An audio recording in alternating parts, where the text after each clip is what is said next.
भाई तेरे नाम आई तो सबने सलमान खान की तरह बाल रख लिए। खलनायक में संजय दत्त को देखकर उनकी तरह चलने लगे।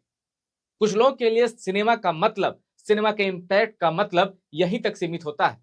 लेकिन केरल का सिनेमा इनसे अलग है, गंभीर है और समाज को लेकर उसमें थोड़ी चिंता है।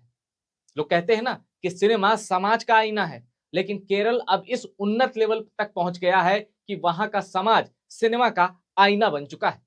कहने का मतलब दोनों एक दूसरे के कॉम्प्लीमेंट्री हो चुके हैं और उसकी सबसे बड़ी मिसाल है एक फिल्म जिसकी वजह से केरल का एजुकेशन सिस्टम बदल रहा है। एक फिल्म का ऐसा असर हुआ है कि केरल के कई स्कूलों में सिटिंग अरेंजमेंट चेंज कर दिया गया है। आप सुनकर चौंक जाएंगे, लेकिन यह बात सच है। इस फिल्म का नाम है स्थानार्थी श्रीकुट्टन। स्थानार्थी का मतलब मलयालम भाषा में होता है कैंडिडेट, और श्रीकुट्टन एक नाम है, उसके ऊपर यह फिल्म बनी है। यह फिल्म कुछ बच्चों पर है, उनके स्कूल डेज पर है।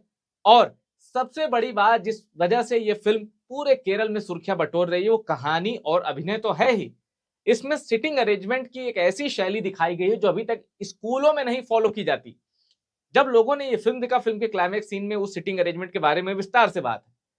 तो उस सीटिंग अरेंजमेंट को देख के केरल के कई स्कूलों में जो पहले वाला सीटिंग अरेंजमेंट था उसको चेंज कर दिया गया। पहले क्या होता है, हमें पता है कि स्कूलों में जो सीटिंग अरेंजमेंट होता है वो रो वाइज होता है। भाई ऐसे मतलब एक के पीछे एक बेंच लगी होती हैं और उस पे लड़के बैठते हैं। इवन एग्जाम हॉल में भी ऐसा ही होता है। हम देखते हैं कि कुछ बहुत उन्नत स्कूलों में, कुछ हायर एकेडमिक जो संस्थाएं होती हैं, वहां हम देखते हैं जैसे थ्री इडियट्स या लगे रहो मुन्ना भाई का अगर आप क्लासरूम याद कीजिए, तो उसमें पीछे का स्टूडेंट जो है वो थोड़ी लेयर बढ़ा देते हैं बैक पे कि भाई वो ऊपर आ जाए और सामने प्रोफेसर या टीचर को देख सके। लेकिन इस फिल्म में इस तरह दिखाया गया है बैठने का तरीका, और ये तरीका इतना अपीलिंग है कि केरल ने इसको अपना भी लिया है। केरल के कई स्कूलों में जिस तरह फिल्म में दिखाया गया है उसी तरह सिटिंग अरेंजमेंट क्रियान्वित किया जा चुका है। और ये मैं नहीं कह रहा हूं, द हिंदू की रिपोर्ट कह रही है, बकायदा कई स्कूलों के हवाले से। अब इसी बहाने में केरल के सिनेमा पर थोड़ी बात कर लेता हूं। विश्व सिनेमा में ईरान का सिनेमा माना जाता है कि मानवीय संबंधों पर सबसे अच्छी फिल्म कोई बनाता है तो वो ईरान का सिनेमा है। इसी तरह केरल का सिनेमा बेहद कम बजट में धीर अभिनय और गंभीर मैसेज के साथ सरवाइव कर रहा है। आखिर मलयालम सिनेमा ने ही हमें ममूटी और मोहनलाल जैसे ऐसे अभिनेता दिए हैं। कहा जाता है कि इनकी तुलना में अखिल भारतीय लेवल पर अभिनेता नहीं है। दृश्यम सीरीज जो नए फैन है, जिन्होंने नया नया सिनेमा देखना शुरू किया है, जो या जो सस्पेंस थ्रिलर वाली फिल्में देखना बड़ा पसंद करते हैं, जीतू जोसेफ की जीतू जोसेफ जो डायरेक्टर थे और स्टोरी राइटर थे दृश्यम के, ये अजय देवगन वाली तो पूरी कॉपी है।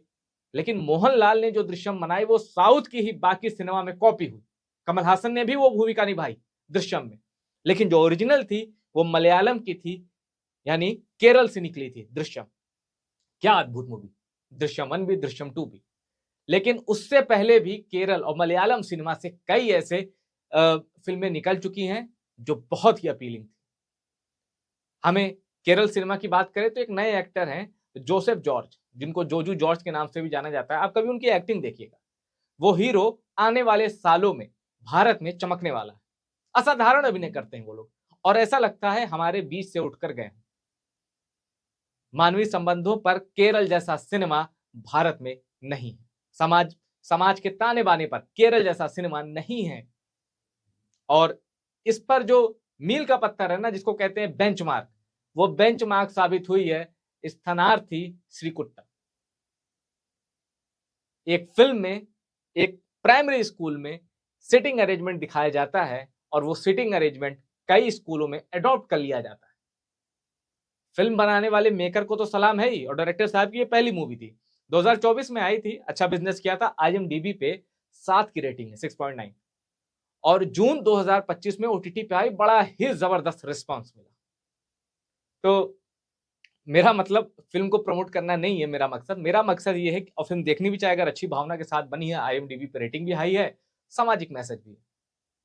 क्या जो हम सिनेमा देखते हैं जिसको बॉलीवुड कहते हैं, उस सिनेमा की अपील इस हद तक है, या वो सिनेमा सिर्फ सिगरेट पीने और वॉयलेंस फैलाने तक ही सीमित रह चुका है? आप सब जानते हैं, आपको पता है कि अब सिनेमा आपके लिए 3 घंटे का एंटरटेनमेंट है, आप दिन भर की थकान से चूर हैं, जाते हैं, मूवी देख आते हैं। लेकिन मलयालम सिनेमा आपकी टेंशन तो लेता ही है, मैसेज भी देता है और समाज के प्रति आपकी जो जिम्मेदारियां हैं, उनको झकझोरता भी है कि क्या आप समाज को बदले में कुछ दे रहे हैं या समाज से कुछ ले ही रहे हैं। टॉप सीक्रेट की इस रिपोर्ट में इतना ही। पसंद आए तो शेयर करिएगा, कोशिश करिएगा ऐसी फिल्मों का प्रचार प्रसार आप भी करें जो सामाजिक मूल्यों के लिए हो और जो समाज के लिए इंसान की जिम्मेदारी, उसकी भागीदारी को हाईलाइट करती है। टॉप सीक्रेट को सब्सक्राइब जरूर करिए।